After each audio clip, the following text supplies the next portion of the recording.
Fayetteville is well known as an army town, with a population largely on the move. However, Fayetteville is also home to civilians looking to stay, and they are leading efforts to shape this historic city into something new. I'm EB with Our State Magazine, and I'm traveling to some of North Carolina's smaller towns to let the locals lead me around. After years of work in the grueling New York fashion industry, Patrick LeClaire decided to move closer to his family and reinvent his career. If I can keep up, he'll be my guide around town.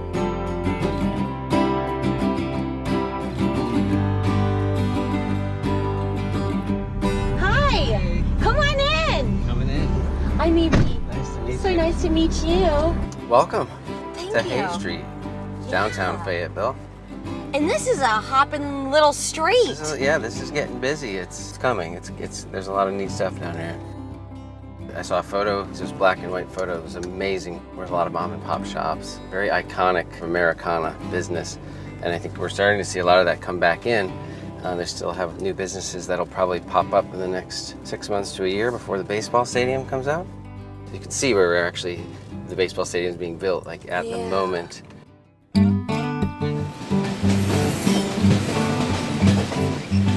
It's not really a small town, but in a way it is. You meet more people I've met in the last 6 months than I did in New York City in probably the 10 years that I was up there.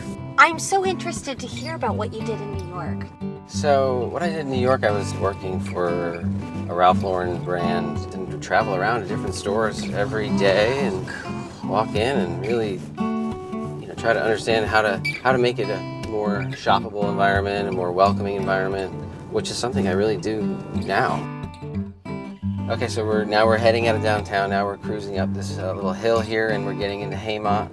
So right on the left, you'll see it says CFRT. That's Cape Fear Regional Theater. That's a very famous theater here. They put on amazing productions.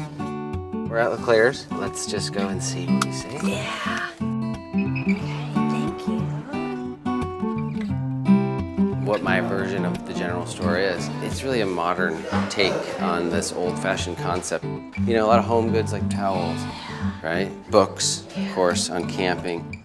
You got your regulars hanging out. They have their own coffee mug. Your regulars get their own coffee mug? If they choose to keep it here, they can, yeah.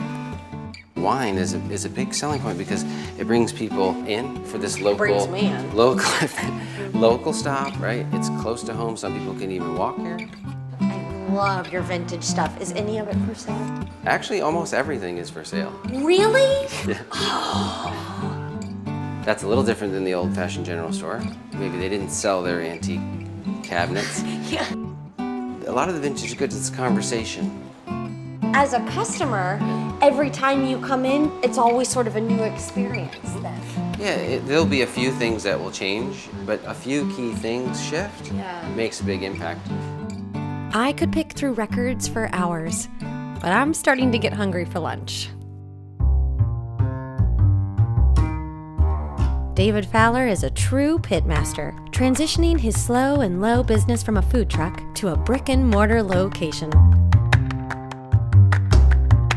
Hey, how you doing? Hi, I'm EB. Nice to meet you, Evie. So nice to meet you. Good to see you, Pat. Good to see you again. Here to eat. Sounds good. Evie's got pork belly, and you're gonna definitely need a couple extra napkins. Food trucks, you see them on TV, Food Network and all that. It looks fun. That stuff is not realistic at all. It's not realistic. Barbecue has always been a way for butchers to avoid waste. So they'd cook these tougher cuts of meat overnight, and they would serve it traditionally in the morning. Everything that we serve, we've made for that day, and the goal is to sell outright at 2 o'clock. That's the target. Okay, that's hot. Really? That's hot. The other one. Pat's not a big spice guy. I'm not either. Well, we'll see how it works out then for you. That'll put hair on your chest, fellas. So Evie, where's Pat taking you next after this? Oh, we're going to Zip Quest, right? Yep. Are Yep. we ready to go? Yep. Gotta box this up. Need it to go box. That's gonna be brave on a food coma. I was trying not to think about that part. Just a few miles from the city center, ZipQuest is a locally owned adventure course. Hi, welcome to ZipQuest. My name is Greg. I'll be your lead guide for today. So we'll go on 4 zip lines and 2 bridges. We'll see a wonderful waterfall, which is about 150 feet wide. We can go ahead and get started with gearing up.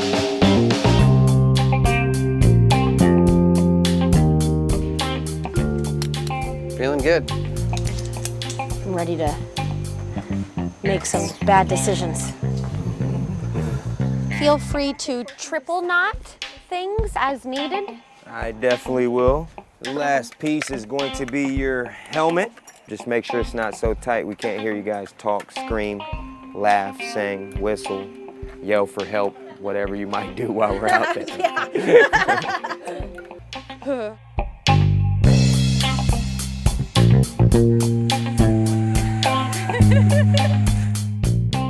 I'm still a little nervous to be this high up. However, Greg has plenty of confidence to share. You got it.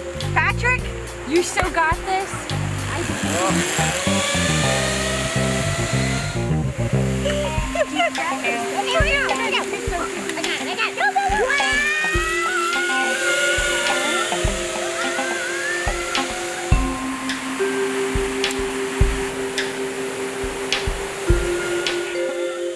Do you yell every time? I couldn't help it. Like I will explode if I don't let out some kind of sound. A little bit before this, I was a combat medic and looked for something fun instead of something so serious all the time. 2 of the best elements that I like combined was the outdoor effect.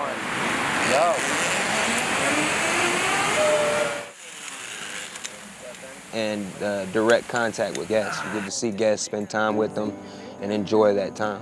It's what's drawn me to the job, and it's what's kept me here for over 8 years. Where do you guys think you'll be heading off to next for your next adventure? Yeah, I think we're gonna chill out for a little bit. I can sense the excitement building in Fayetteville. Whether that's people finding a new home for their passion, taking that next step in their business, or becoming a guide on a new adventure. There's another side of this military town looking to remake the old into something new.